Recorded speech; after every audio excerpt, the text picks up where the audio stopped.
뭐 한쪽으로만 이렇게 해도 소리는 어차피 똑같이 나가니까 그렇게 하도록 하겠습니다. 오늘 말씀의 제목은 성령님께서 하시는 일입니다. 이 말씀을 통해서 오늘 우리 장로님 기도하시면서 이 말씀을 통해서 우리 성도들의 마음이 위로가 되고 새 힘을 얻는 그러한 말씀 되게 해달라고 기도하시는데 뒤에서 막 마음이 뜨거워지더라고요. 오늘 이 말씀에 또 하나님의 역사가 있겠구나. 자, 성령께서 하시는 일에 대한 내용으로 오늘 함께 은혜 받을 때에 정말 마음을 열어놓고 내 안에 계신 성령님과 또 함께 교제하는 그러한 귀한 시간 되길 주님의 이름으로 축복드립니다. 지난주에 우리가 보혜사 성령에 대해서 이렇게 말씀을 나눴습니다. 그래서 오늘도 이어서 계속 성령에 대한 이야기를 말씀을 할 거고요. 한 몇 주는 좀 성령에 대한 말씀을 좀 집중적으로 좀 살펴볼까 합니다. 제가 이 성령님에 대해서 설교를 이렇게 한 번씩은 했지만 이렇게 집중적으로 한 적은 없는 것 같아요. 그래서 좀 집중적으로 성령님께서 우리에게 어떤 역사를 이루시고 계신가를 알게 되면 우리가 신앙생활할 때 좀 더 힘이 되고 좀 더 위로가 되고 좀 더 능력이 되는 그런 역사가 있을 줄 믿습니다.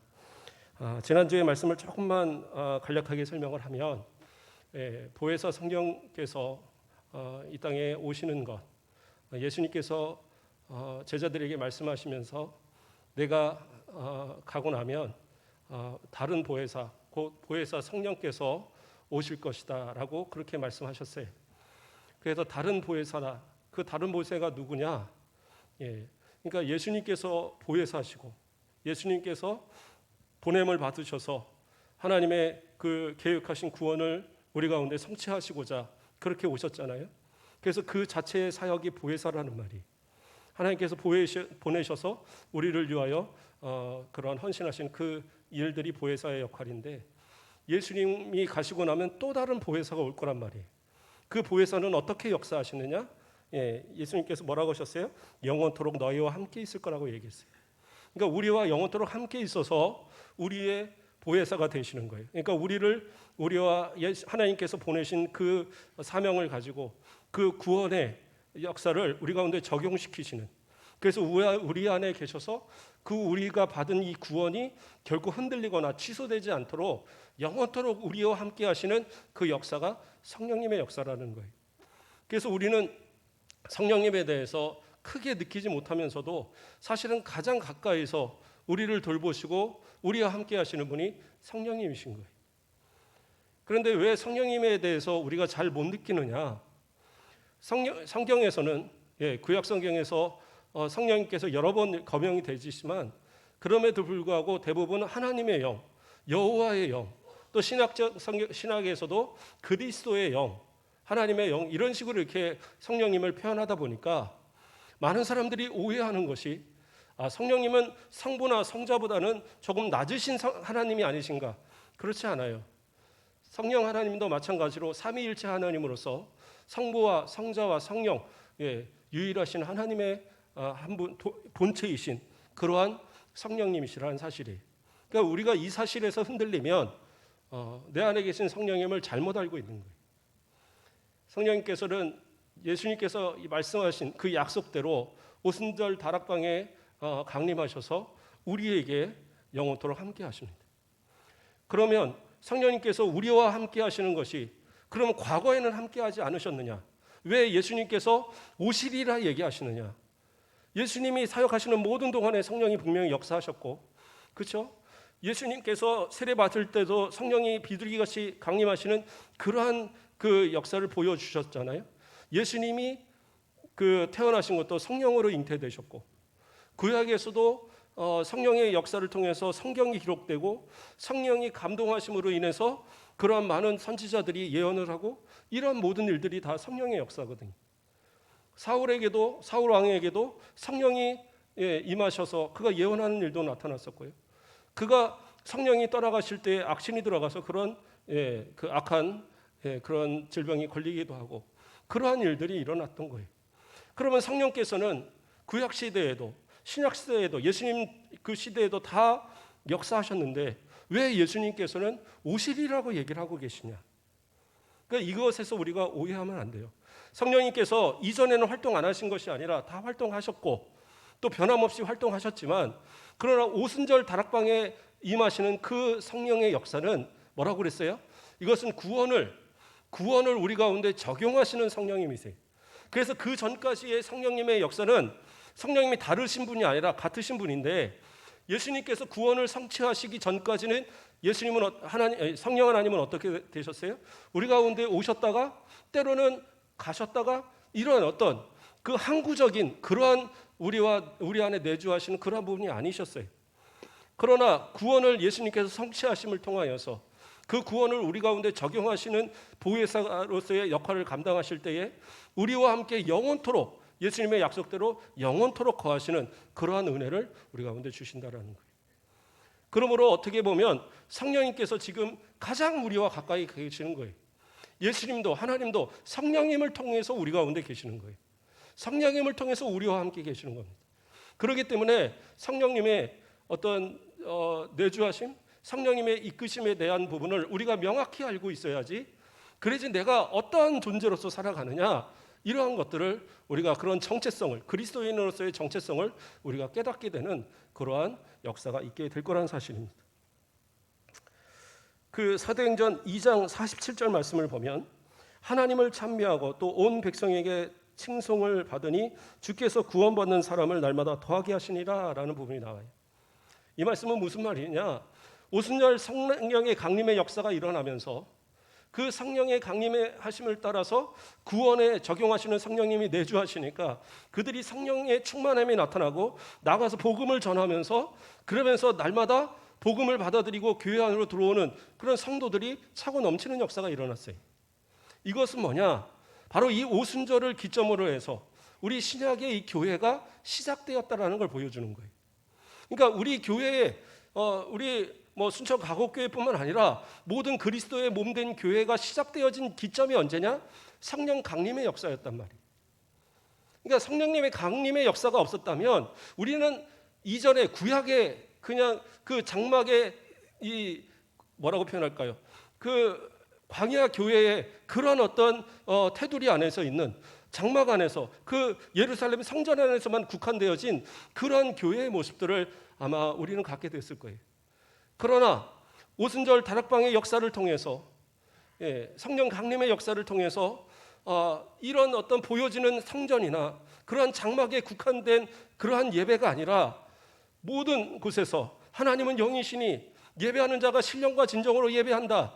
그래서 영과 진리로 예배하는 모든 곳에서 드려지는 그 예배가 하나님이 받으시는 예배가 되어진 거예요.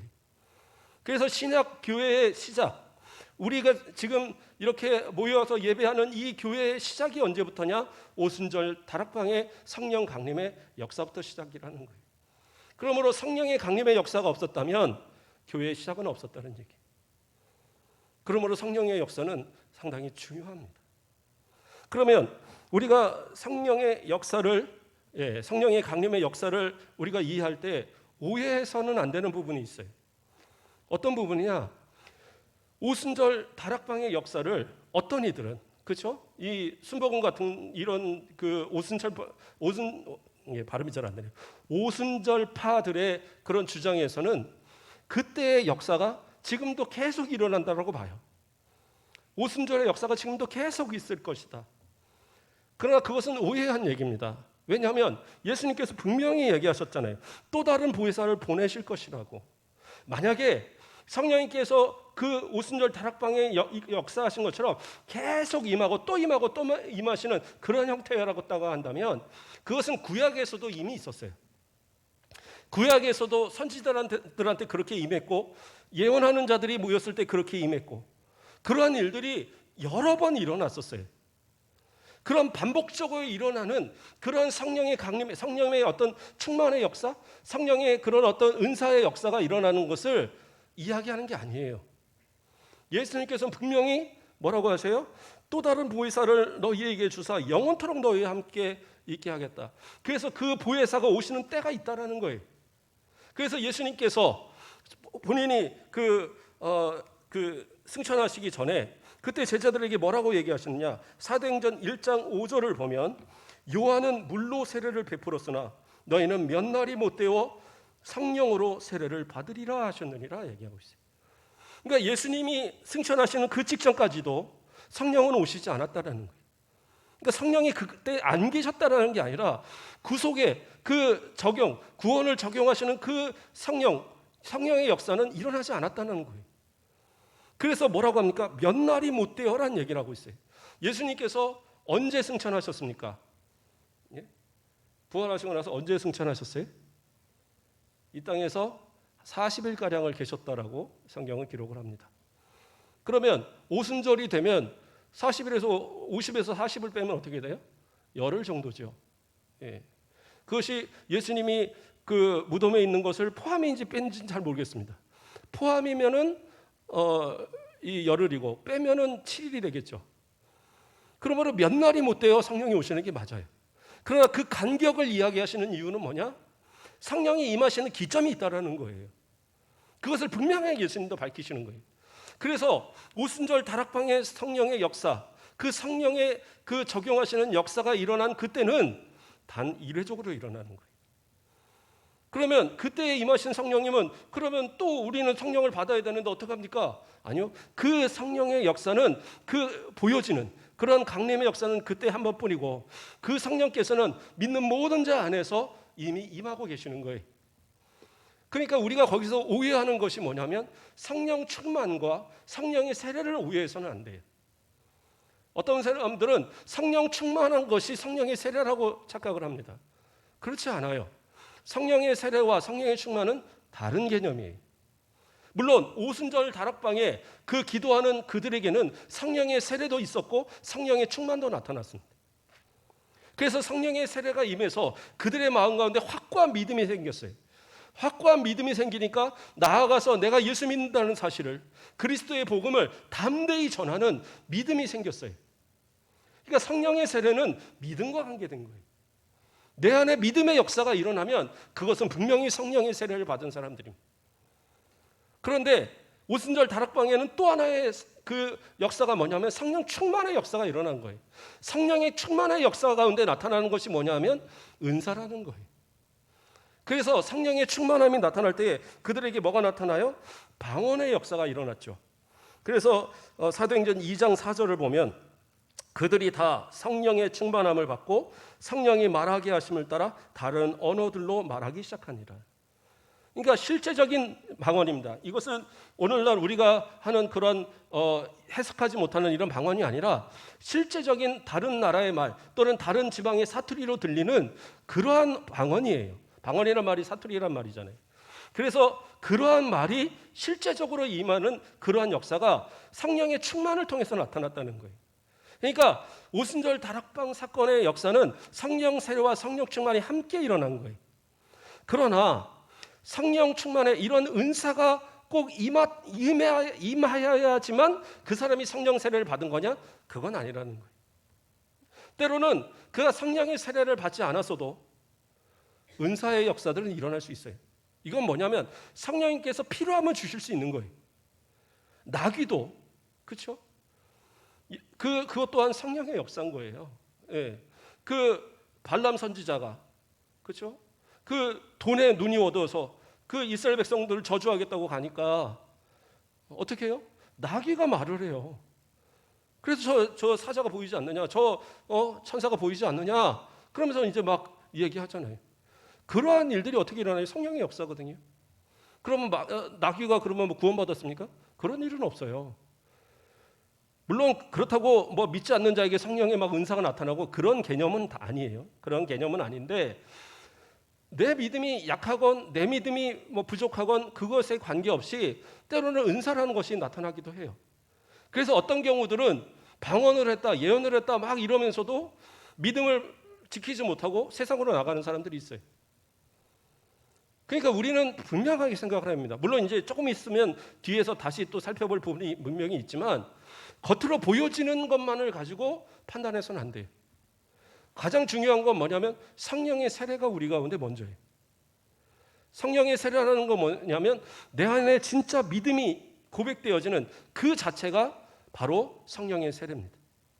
그러니까 성령의 세례를 무슨 꼭 눈에 막 보이는 것처럼 불이 막 보여지고 막 불이 막 떨어지고 그렇게만 생각하시면 안 돼요. 예. 그래야지만 내가 성령 세례 받았구나. 그렇게 생각하면 그건 정말 잘못된 오해입니다. 이단들이 얘기하잖아요. 구원파나 신천지나 이런 사람들이 미혹할 때 당신 구원 받았어? 나 구원 받았는데. 언제 받았는데? 아니 뭐 옛날에 받은 것 같은데. 아니 그거 맨날 몇 초에 그때 받았는지 얘기 좀 해봐. 그거 기억하는 사람이 어디 있어요? 저 같으면 모태신앙이라 한 번도 나는 예수님 하나님 의심하거나 부인해 본 적이 없는데 내가 도대체 언제 구원받았는지 어떻게 알아요? 물론 내가 예수 그리스도 앞에 회개하고 눈물을 흘려 정말 그런 경험들은 있죠. 그 경험이 있다고 해서 그때 구원받았느냐? 그건 아니거든요. 그 전에도 저는 분명히 예수님 잘 믿었는데. 그러므로 그거를 다 기억하는 사람, 물론 어떤 분은 기억하는 분도 있더라고요. 예, 자기가 정말 회심한 날까지 막 다 기억하는 그것도 은혜인데, 그러나 그걸 기억하지 못하는 사람들이 더 많거든요. 그랬다고 그 사람들이 구원 못 받았느냐? 아니요. 믿으면 구원받는 거예요. 그러면 그 믿음은 어떻게 역사하느냐? 성령이 내 안에 역사해야지만 성령의 세례를 받은 사람만이 고백하는 거예요. 그게 아니면 예수 그리스도를 구주로 이해하고 믿을 수 있는 방법이 없는 거예요. 고린도전서 2장 14절 말씀을 보면 어떤 말씀이 나옵니까? 육에 속한 사람은 하나님의 성령의 일을 받지 아니하나니 이는 그것들이 그에게는 어리석게 보이며 또 그는 그것들을 알 수도 없나니 그러한 일은 영적으로 분별되기 때문이라. 분명하게 얘기하고 계세요. 성령의 역사가 없는 육에 속한 사람은요, 하나님의 말씀을 들어도 이해할 수가 없어요. 아니 뭐 달라고 가서 그렇게 교회에 앉아 있대? 아니 그 뭐 달라고 1시간씩 말씀을 듣는데? 뭐 달라고 그렇게 가서 이렇게 막 헌신을 하고 봉사를 하고 찬양들을 하고 이렇게 한대? 에이 그거 뭐 다 쓰잘데기 없는 건데 그런 거 왜 하나? 이런 생각한단 말이에요. 그러나 그렇게 생각하던 사람들이 내 안에 믿음이 생기면 그때부터는 사람이 바뀌는 거예요. 옛날에 제가 한 십몇 년 전에 사역했던 어떤 교회에서 담임 목사님이 설교하시면서 그런 얘기를 하시더라고요. 신방을 갔더니 신방을 갔더니 애만 울고 있더래요. 그냥 똑똑똑했는데 애만 울고 있어서 애가 왜 우느냐고 문을 열어봤더니 벽장을 바라보면서 하고 울고 있는 거예요. 그러니까 밖에 신발은 있는데 엄마 신발은 있는데 신발은 없고 애는 밖에서 울고 있는데 벽장을 바라보고 우는 거예요. 그러니까 엄마가 뭐예요? 벽장으로 숨어 있는 거예요. 목사님 온다 그러고 목사님 소리 나니까 목사님 신방 받는 게 싫어갖고 벽장 속으로 숨어버린 거예요. 그런데 애를 데리고 들어가야 되는데 애는 안 데리고 가고 애를 밖에다 놓으니까 애가 밖에서 엄마 하고 울고 있는 거예요. 하도 기가 막히니까 그냥 오셨대요. 그 설교를 한번 하시더라고요. 근데 그 교회에서 진짜 헌신 많이 하고 봉사 많이 하는 어떤 그 당시 집사님이셨던 것 같아요. 집사님이 저한테 오시더니 하는 얘기가 목사님 왜요? 그게 저예요 그러더라고요. 진짜 자기가 예수 믿기 전에는 교회 왜 그렇게 가야 되는지 이유도 몰랐고 집에 찾아오는 게 너무 싫고 앞에서 막 똑똑거리는데 그게 너무 싫어서 자기 벽장으로 숨었더라는 거예요. 그러나 지금은 예수님이 너무 좋고 지금은 예수님 아니면 살 수 없어서 내가 이렇게 헌신하고 내가 이렇게 봉사하고 할 수만 있으면 더 예수님 전하고 저 이렇게 삽니다. 그게 진짜 믿음의 차이인 거예요. 내 안에 성령의 세례가 없으면 예수님 안 믿어져요. 어떻게 믿어져요? 내 안에 성령의 세례가 없다면 성경 말씀이 어떻게 믿어져요? 못 믿는 거예요. 어떻게 하나님이 6일 만에 세상을 창조하시고 어떻게 오병이어로 5,000명을 먹이고 어떻게 무리를 예수님이 건너시고 어떻게 죽은 자를 살리시고 저는 자를 일으키시고 어떻게 눈먼 자를 열게 하시고 이런 역사가 어떻게 일어나는 거예요? 그 성경에 있으니까 알죠. 그렇게 믿어지는 게 기적 아니겠어요? 그렇게 믿어지는 게 기적이잖아요. 그 기적을 역사하시는 분이냐? 누구냐? 성령이시라는 거예요. 성령님이 내 안에 내주하시니까 이것이 믿어지는 것이지 성령이 내 안에 역사하지 않으시면 이거 안 믿어져요. 그러니까 신앙생활을 하는 분들 같은 데 보면 성경을 못 믿고 신앙생활하는 분들도 있어요. 그런 분들은 정신력으로 하는 거예요. 그냥 사람들이 좋고 그냥 그 문화가 좋고 그냥 어려서부터 다녔고 그러니까 내가 그냥 뭐 안 다니니까 심심하고 그러니까 교회 오는 사람들 이런 사람도 실제로 있어요. 천국을 못 믿는 사람도 있다니까요. 그런데도 교회 다녀요. 옛날에 어떤 통계에서 나오더라고요. 천국을 못 믿는다는 그런 사람이 거의 한 20% 가까이가 된다라고 나오더라고요. 10몇 프로인가 얼마가 나오는데, 아니 천국을 못 믿는데 왜 교회를 다녀요? 그냥 관계 때문에 다니는 거예요.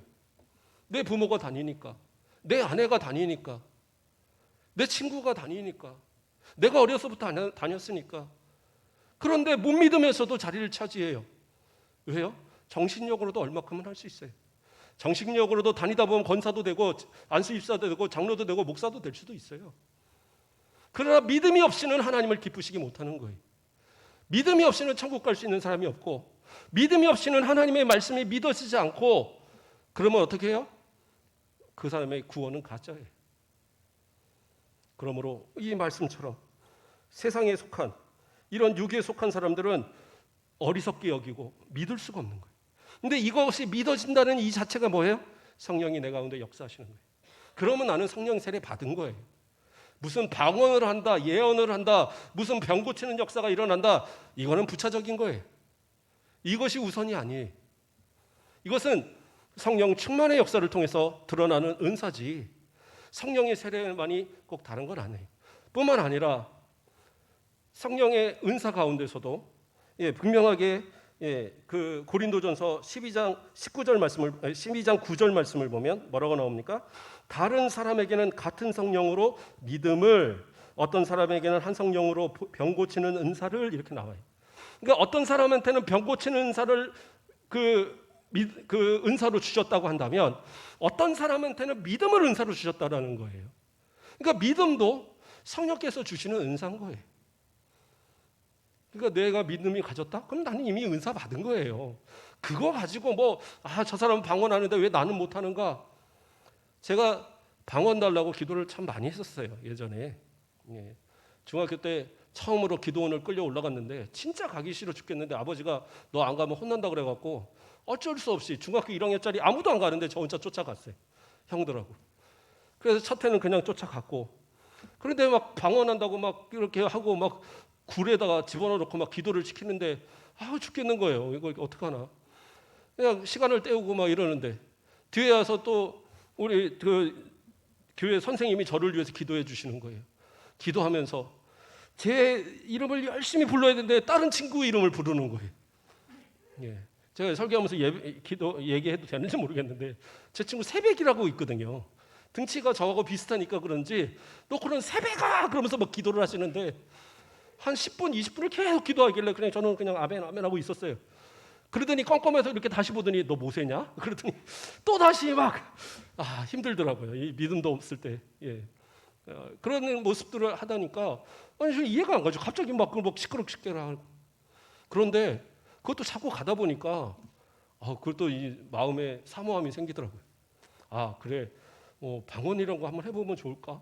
방언 한번 해봤으면 좋겠네. 그러니까 이 사람 저 사람 다 방언 터졌다고 그러는데 나도 좀 했으면 좋겠다고, 그렇게 몇 년을 매달려도 안 되더라고요. 고등학교 때인가? 그때 이제 친구하고 기도하고 올라가면서 방언이 터지긴 했는데, 제가 체험을 해보니까 안 주시는 이유가 있더라고요. 왜냐하면 전 기도 그 전에도 산기도 올라가면 2시간, 3시간 지치지 않고 기도했거든요.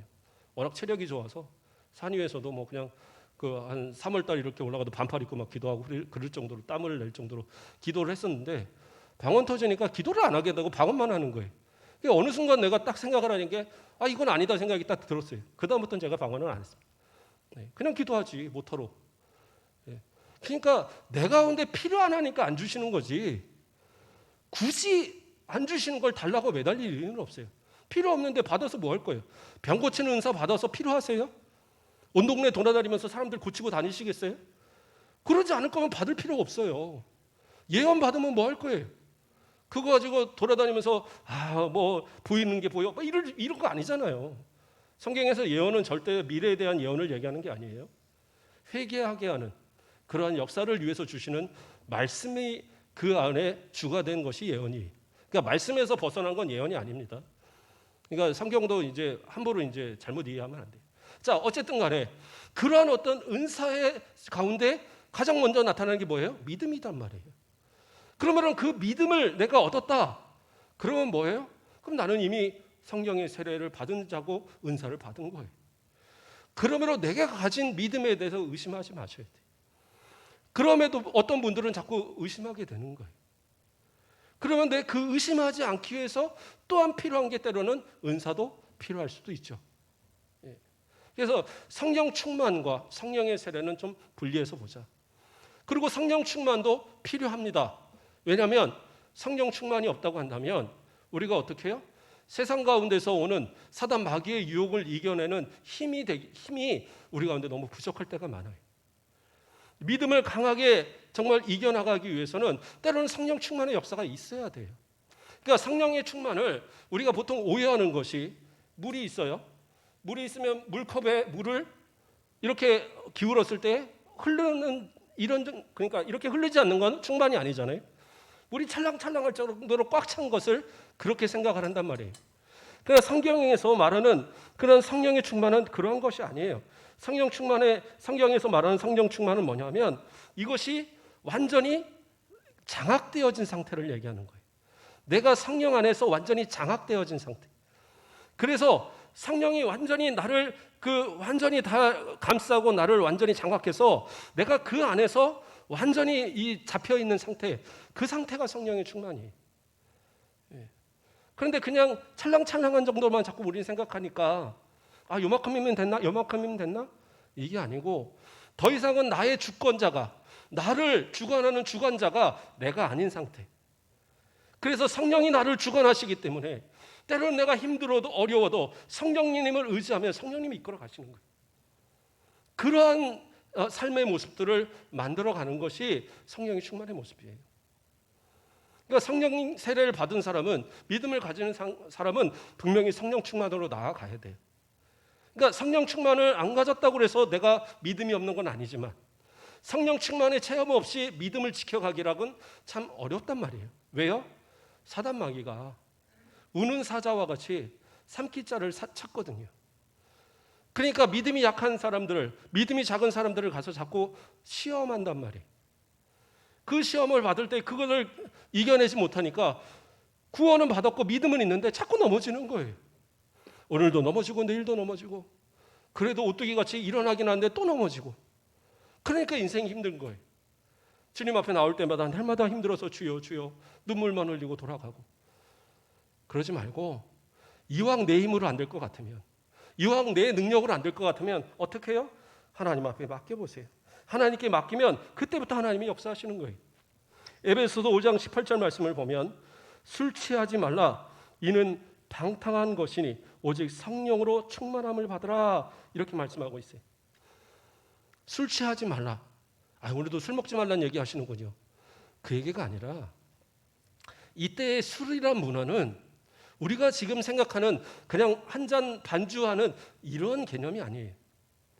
그 당시의 술의 문화는 우상 숭배와 함께 연결이 돼 있어요. 왜냐하면 바울 사도가 복음을 전하는 그러한 곳은 다 이방의 지역이었거든요. 이곳에서의 특히 아세라 신이나 이런 신을 섬기는 가운데 있어서는 성적으로도 대단히 문란하고 성적으로 문란할 때 그냥 문란합니까? 술로 인해서 만창 취하고 그런 취한 상태에서 그런 문란한 모습들을 행하는 거예요. 그런 음란의 모습들이 따라다니고 그렇죠? 바카스 신, 술신을 섬기는 것 같은데 완전 술에 독에 빠져서 완전히 술로 완전히 목욕을 하다시피 그렇게 하면서 하는 그런 아주 방탕과 그런 향락의 문화, 그런 성적인 타락의 문화, 이 모든 것이 다 따라다니는 문화가 그 당시의 술 문화예요. 그러니까 바울 사도는 강력하게 술 취하지 말라는 얘기를 외치고 있는 거예요. 그러면서 얘기하는 게 뭐예요? 성령 충만을 받으라는 거예요. 술에, 다시 말해서 세상 문화에 세상의 것에 마음을 빼앗기지 말고 그것에 따라 살지 말고 어떻게 해요? 성령의 이끌림 받고 성령에 장악되어지고 성령이 주관하시는 성령의 주권을 맡긴 그러한 삶으로 살아가라는 거예요. 그게 그리스도인들이 살아갈 수 있는 유일한 방법이에요. 사단 마귀를 어떻게 이길 거예요? 마귀도 상당히 힘이 있어요. 능력이 있습니다. 믿음 약한 사람이요 가지고 놀아요. 제가 귀신 들린 분을 한번 봤거든요. 옛날에 친구 어머니가 귀신이 좀 들리셔갖고 쫓아갔는데 제가 아무것도 모를 때라 쫓아는 갔는데 어떻게 하는지 몰라서 그냥 가서 기도했어요. 친구 하나하고 불려가갖고 기도하고 그리고 담대하게 외치니까 꼼짝 못하더라고요. 예. 그리고 뭐 어쨌든 그때 이제 목사님 모시고 와서 예배도 드리고 하고 다 이제 귀신도 나가고 그 다음부터 그 집안이 다 예수 믿게 됐어요. 처음엔 친구밖에 안 믿었는데 그날 이후로 다 예수 믿게 됐어요. 그것도 하나님의 역사죠, 분명히. 그런데 이 마귀가요, 그 귀신이 역사를 하는데 우리 말에 꼼짝을 못 하는데 어떤 그 동네에 있는 집사님이 오셔갖고 있으니까 갖고 놀아요. 야 일로 와봐, 너 이거 해봐. 에이 막 이러면서 확 놀아요. 전혀 달라요. 그래서 제가 가끔은 귀신도 무당도 이 써먹을 때가 있겠다. 진짜인지 가짜인지 판별이 되겠다. 이 사람이 진짜 믿음이 없는지 갖다 보면 알겠다. 그런데 이제 가끔은 귀신, 그 무당도 가짜가 있다 보니까 누가 가짜인지 진짜인지는 잘 모르겠는데 어쨌든 진짜 믿음을 가진 사람은요 마귀가 함부로 못해요. 하나님을 섬기는 그들, 성령이 그 안에 내주돼 있고 성령께서 완전히 장악한 그들을 감히 왜 어떻게 건드려요? 못 건드려요. 왜요? 예수님께서 그를 지키셔요. 성령의 힘을 통해서 지키셔요. 그래서 감히 악한 자가 건들지도 못하게 만든다라고 요한일서에 나오잖아요. 성령께서 그렇게 우리와 함께 하시고 우리를 보호하시고 지켜주시는 거예요. 그러므로 성령의 세례 받은 사람들은요 흔들릴 이유가 없는 거예요. 그리고 그들은 성령 충만으로 우리 가운데 충만케 해서 그래서 이 충만을 가지고 사단 마귀를 담대하게 물리쳐 가는 거예요. 그것이 바로 우리의 성령의 충만의 모습이어야 된다는 사실입니다. 또 성령은 우리 가운데 계셔서 어떠한 일을 하시느냐? 앞서서 우리가 이야기한 대로 에베소서 또 1장 13절을 바라보면 그 안에서 너희도 진리의 말씀 곧 너희의 구원의 복음을 듣고 그 안에서 또한 믿어 약속의 성령으로 인치심을 받았으니 이렇게 나와요. 그러니까 성령의 역사는 또 뭐가 있냐? 우리 가운데 인치심이에요. 그러니까 인치심이라는 건 뭐예요? 도장을 찍는 거예요. 이것은 소유를 인정하는 거죠. 하나님의 소유다. 이 사람은 구원받기로 그 확정된 사람이다 하고 도장을 찍는 거예요. 그러니까 왕이 도장을 찍는다는 거, 하나님께서 도장을 찍는다는 거, 이것은요 불변이라는 거예요. 불변. 도장 찍었다고 해도 그거 취소하면 되는 거 아닙니까? 그렇지 않아요. 다니엘이 사자굴에 들어간 사건이 있었잖아요. 다리오 왕이 그 왕 때에 그때 이제 신하들이 보는데 이 다니엘이 마음에 안 드는 거예요. 그러니까 다니엘을 뭔가 죽일 방법을 찾는데 법을 어긴 적이 없어요. 그러니까 옳다구나 생각한 것이 왕이요 앞으로 30일 동안 왕 외에는 아무에게도 절하지 말게 하소서. 혹시 다른 신이나 다른 누군가한테 절하는 사람 있으면 갖다가 사자굴에 넣어버리십시다. 그러니까 다리오 왕이 그래? 그거 참 괜찮은데? 나 그렇게 참 존귀한 사람인가? 그러면 도장 찍어야지. 도장을 찍어버렸어요. 그러고 나는데 누가 잡혀왔느냐? 다니엘이 잡혀온 거예요. 아니 이거 어떻게 된 거냐? 이거 말도 안 된다 그러니까 신하들이 뭐라 그러냐? 왕, 당신이 여기다 도장 찍었잖아요. 이거는 바꿀 수 없는 거잖아요. 메대와 파사의 어떤 사람들도 어떠한 법으로도 이건 바꿀 수 없어요. 당신이 도장 찍었으니까 이건 실행해야 됩니다. 그러니까 왕이 어떻게 해요? 자기가 하고 자기가 도장 찍어놓고도 어쩔 수 없이 그 법 때문에 다니엘을 정말 죽일 마음이 없었는데 다니엘을 사자굴에다 넣잖아요. 그리고 나중에 사자굴로 찾아와서 다니엘아 너 있냐? 살았냐? 죽었냐? 그게 왕의 모습이잖아요. 그러니까 왕의 도장은 그러한 거예요. 바꿀 수가 없어요. 이거는 그냥 그대로 실행되어야 된다는 거거든요. 다시 말해서 성령으로 인치셨다는 얘기는 뭐냐면 우리의 구원이 결코 취소되지 않는다는 거예요. 그 오순절 다락방의 사건 이후로 구원을 적용하시는 성령의 역사는요, 우리 가운데 성령 세례로 우리 가운데 임하시면 그 성령께서는 우리가 믿음을 고백케 하신 그 성령께서는 결코 우리를 떠나지 않으시는 거예요. 우리와 세상 끝날까지 함께 하시며 그 도장을 꽉 찍어놓고 이것을 딱 증거로 보이시는 거예요. 하나님, 아버지, 성부 하나님 보세요. 이 사람은 구원받은 사람입니다. 때로는 넘어질 수 있죠. 때로는 쓰러질 수 있어요.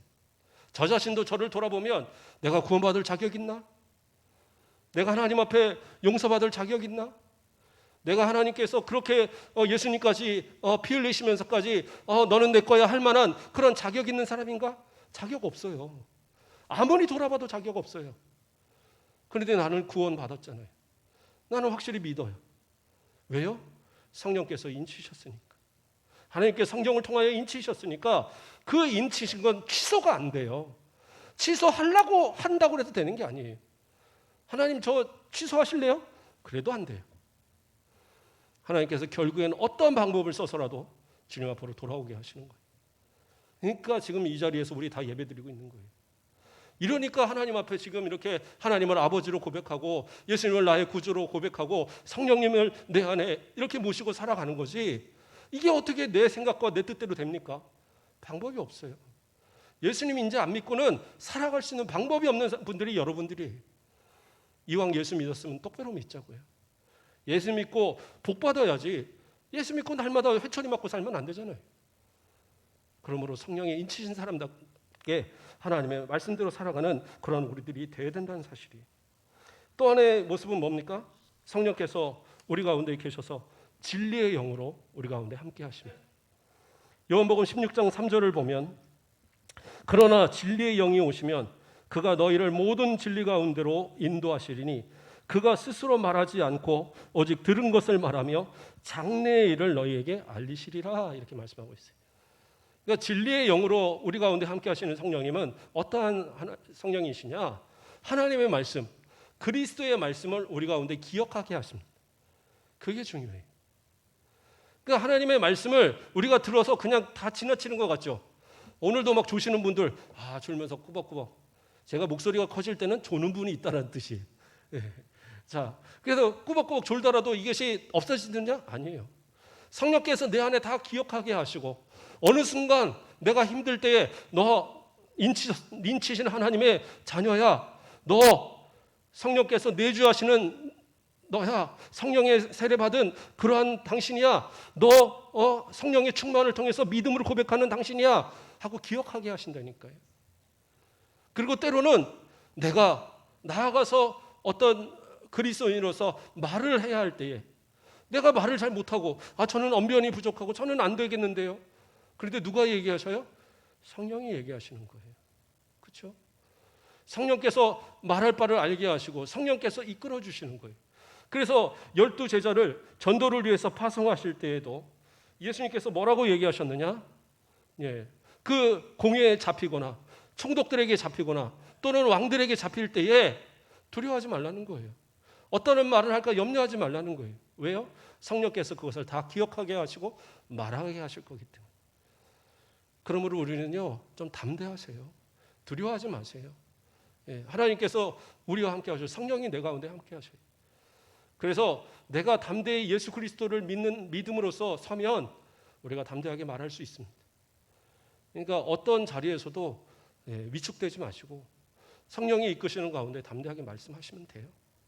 내 믿음을 증거하는 데 있어서는 나를 드러내는 거 말고 내 믿음을 증거되고 예수 그리스도를 증거하는 데 있어서는 어떤 과학자든 어떤 철학가든 어떤 정치가든 어떤 높은 위치에 있던 아무 상관없어요.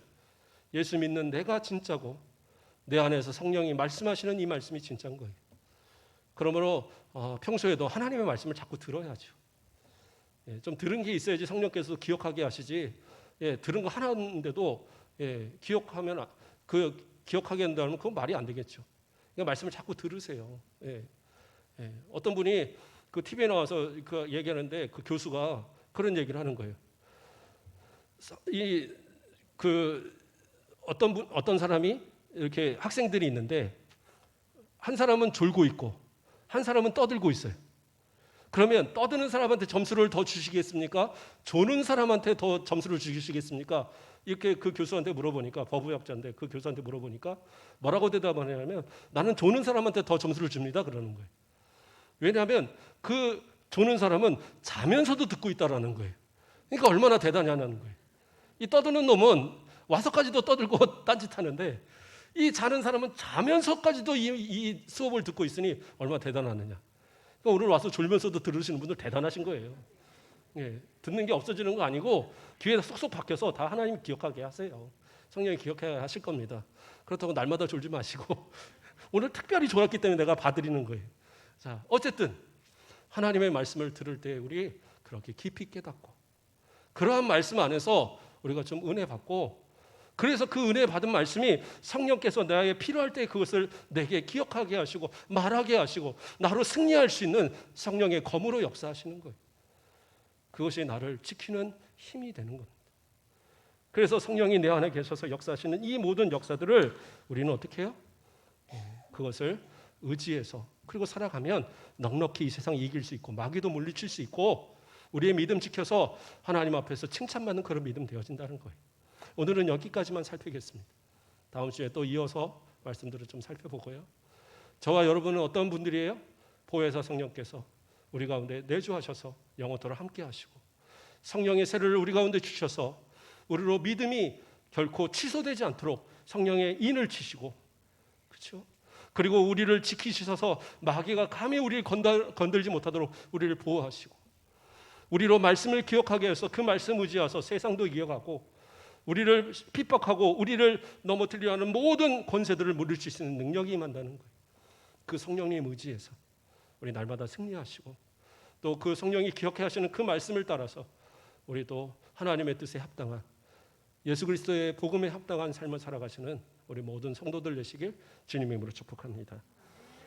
사랑의 하나님, 감사를 드립니다. 오늘도 성령님의 우리 가운데 역사하시는 일들을 우리가 살폈습니다. 주님, 성령님을 보내셨고 성령님이 우리 가운데 영원토록 함께 하신다 약속하셨사오니 우리 안에 계신 성령님을 의지하여서 믿음에서 흔들리지 않고 끝까지 주의 말씀으로 승리하고 믿음 잘 지키다가 주님 앞에 설 때 잘했다 칭찬받는 우리 믿음의 종들 되도록 인도하여 주시옵소서. 감사합니다. 예수 그리스도의 이름으로 기도드립니다. 아멘.